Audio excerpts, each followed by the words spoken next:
તમે વીંટો વાળવાની ઝંઝટ વગર અને અળવીના પાનની ચોપડા વગર પણ આ પાત્રા બનાવી શકો છો. તો હું પણ એ રીતે બનાવવાની તૈયારી કરું છું. તો ચાલો આપણે બધી તૈયારી કરીએ. મેં આ અળવીના પત્તા લીધા છે, 10 થી 12 નંગ છે. તો હવે મેં ધોઈ અને કોરા કરી લીધા છે. તો હવે આપણે એને આ રીતે કાતરની મદદથી નસો કાપીશું. આપણે નાની નાની નસો કાપવાની નથી. અને આમે એ કૂણી કૂણી નસો છે, એટલે સાઈડની નસો આપણે કાઢવા નથી. આ આપણે આ રીતે નસો કાઢી નાખશું. આ નસો સાઈડની આપણે કાઢવાની નથી. અને તમે આ રીતે ચપ્પુની મદદથી પણ નસો કાઢી શકો છો. આ રીતે પણ કાઢી શકો. તમારે કાઢવી હોય ને તો હું તો છરીની મદદથી બધી નસો આ રીતે કાઢી લઈશ. અને નાની નસો આપણે કાઢવાના નથી. તો આ રીતે આપણે બધી જ નસો કાઢી લઈશું, એટલે ફટાફટ નીકળી જશે. હવે આપણે બધી નસો કપાઈ ગઈ છે. અને આ રીતે પહેલાં બેવડા કરી અને પછી આ રીતે આપણે વાળી લેવાના પાનને. પછી જો તમને એવું લાગે કે આ મોટી અને જાડી નસો છે તો એને પણ તમે આ રીતે કાઢી શકો છો. પણ આમાં કૂણી જ નસો છે એટલે આપણે કંઈ કાઢવાની જરૂર નથી. ને આ રીતે આપણે કટ કરીશું, પતલા પતલા શેપમાં.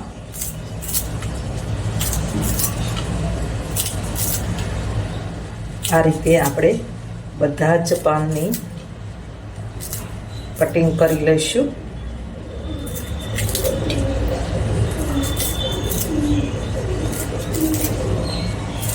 આ રીતે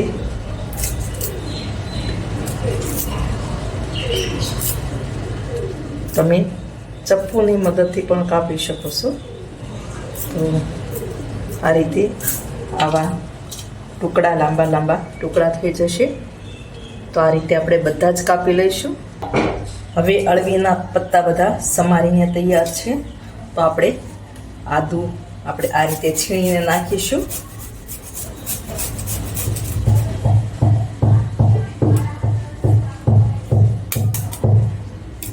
આદુ ને મરચાં નાખી દઈશું. પછી ચણાનો લોટ નાખીશું. આપણે એક વાટકો લોટ નાખીશું.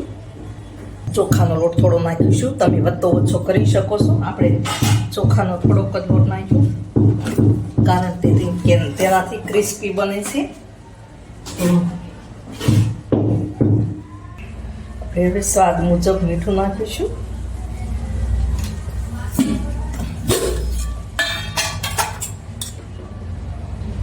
ચપટી હિંગ નાખીશું. હળદર નાખીશું. લાલ મરચું નાખીશું. તમે જેવું તીખું ખાતા હોય એ પ્રમાણે.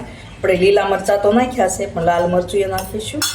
અને ધાણા અને જીરુંનો મિક્સ પાવડર છે તે નાખીશું. થોડો ગરમ મસાલો નાખીશું. હવે આ મેં અજમો લીધો છે, એને આપણે આ રીતે ચોળીને નાખીશું. હવે આપણે લીંબુનો રસ નાખીશું. તમે આંબલીનું પાણી પણ કરીને નાખી શકો. હવે આપણે ગોળ નાખીશું. લીંબુને બદલે દહીં હોય તો દહીં પણ નાખી શકો છો. હવે આપણે ગોળ નાખીશું. ગોળને બદલે તમે ખાંડ પણ નાખી શકો.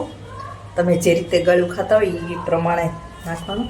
આમાં વધારે ગોળ નાખો તો જ સારો લાગશે. તો પાન હોય અળવીના એટલે કડવા ન લાગે. તો હવે આપણે બધું મિક્સ કરી લઈશું. હવે આપણે એક પાવડા જેટલું તેલ નાખીશું. તમે ગરમ કરીને પણ તેલ નાખી શકો. તો આપણે હવે બધું મિક્સ કરી લઈશું.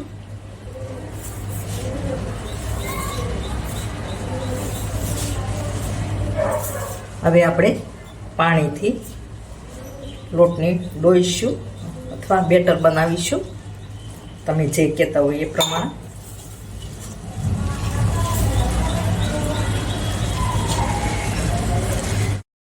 આપણું બેટર તૈયાર થઈ ગયું છે. આપણે આ રીતનું રાખવાનું છે, એકદમ સૂકા જેવું નથી નાખવાનું, નહીંતર આપણો નાસ્તો એકદમ કોરા જેવો લાગશે. તો આ મેં થાળી ગ્રીસ કરી લીધી છે અને પાણી પણ ગરમ થવા મૂકી દીધું છે. તો પાણી ગરમ થઈ ગયું છે, એમાં આપણે આઠું મૂકીશું, એમાં ડીશ મૂકીશું અને નીચે આપણે તલ લગાવી દઈશું. આ રીતે તમે અંદર નાખવાય તો અંદર પણ નાખી શકો. હવે આપણે જે બેટર બનાવ્યું છે એ બેટર નાખીશું.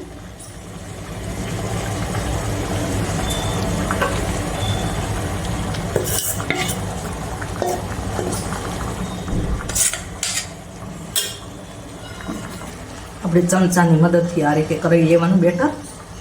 અને હવે આપણે ઉપર પણ તલ નાખીશું.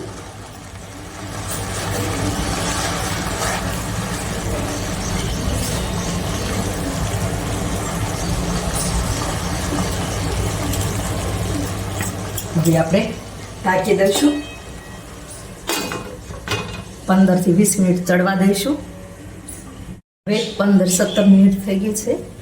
તો હવે આપણે ખોલીને જોઈએ. આપણે નાઈફની મદદથી જોઈશું.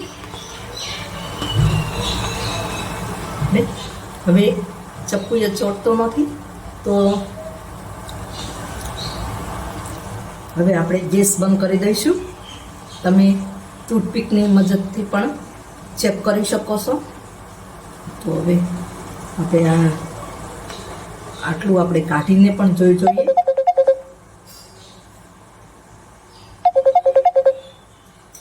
તો આપણો નાસ્તો સરસ બનીને તૈયાર થઈ ગયો છે.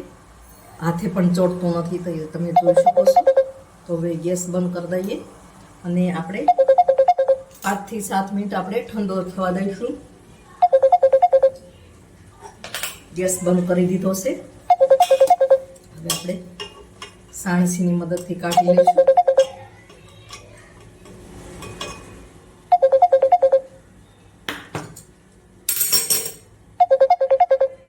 હવે ઠંડુ થઈ ગયું છે, તો આપણે પીસીસ કરી લઈશું.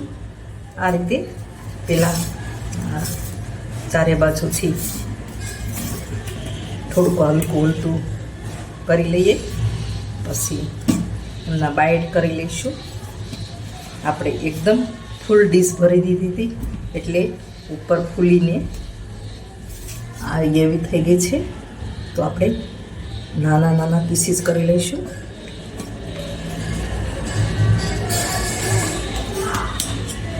આ રીતે પીસીસ કરી લેવાના. હવે આપણે પીસીસ કરીને જોઈએ. તો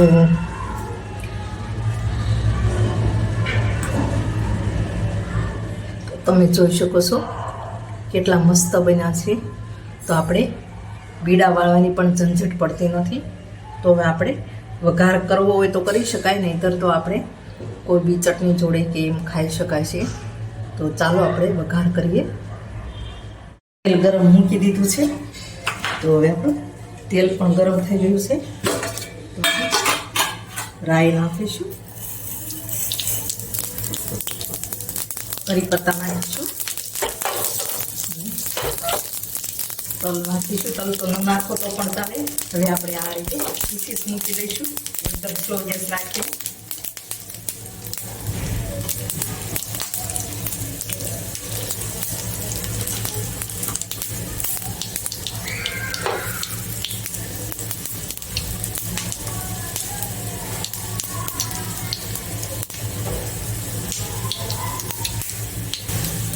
હવે આપણે બંને સાઈડ ફેરવી લઈશું.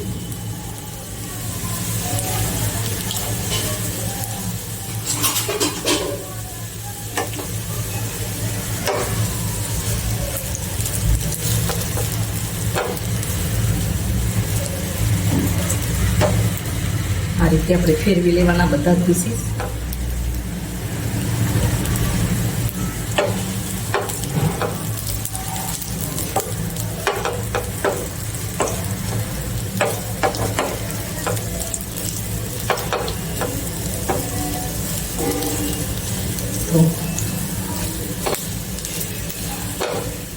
આપણા અળવીના પાનનો નવો નાસ્તો બનીને તૈયાર થઈ ગયો છે, જે તમે જોઈ શકો છો.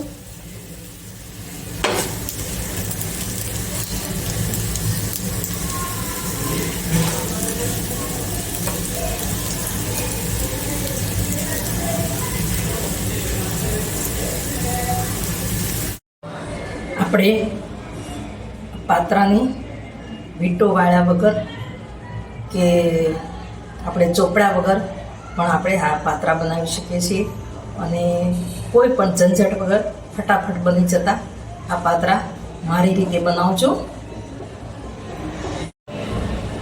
આ પાત્રાના બાઇટ્સ જે પીસીસ બનાવ્યા છે તેને તમે દહીં જોડે ખાઈ શકો છો. તો આપણે અને લસણવાળી ચટણીથી પણ દહીંને વઘારી શકીએ છીએ. તમે કાચી કઢી એટલે કે કહેતા કે કાચી છાશ વઘારો તેના જોડે પણ ખાઈ શકો છો. ગ્રીન ચટણી અથવા લસણની રેડ ચટણી જોડે પણ ખાઈ શકો છો. તો મેં દહીં વઘાર્યું નથી, આપણે સાદું દહીં અને આપણા આ પાત્રાના બાઇટ્સ ખાવાના છે. તો અળવીના પાનનો નવો નાસ્તો બનીને તૈયાર થઈ ગયો છે. તો મારી રીતે તમે પણ બનાવજો. મારી રેસીપી ગમે તો લાઈક કરજો, શેર કરજો, ચેનલને સબસ્ક્રાઈબ કરજો, બેલ આઇકન દબાવવાનું ભૂલતા નહીં. અને આપણે હવે ફરીથી નવા વિડીયોમાં મળીશું. તો તમે ચોક્કસ લખજો કે મારી રેસીપી કેવી લાગી, અને તમે પણ કઈ રીતે બનાવો છો તે કમેન્ટમાં જરૂર લખજો.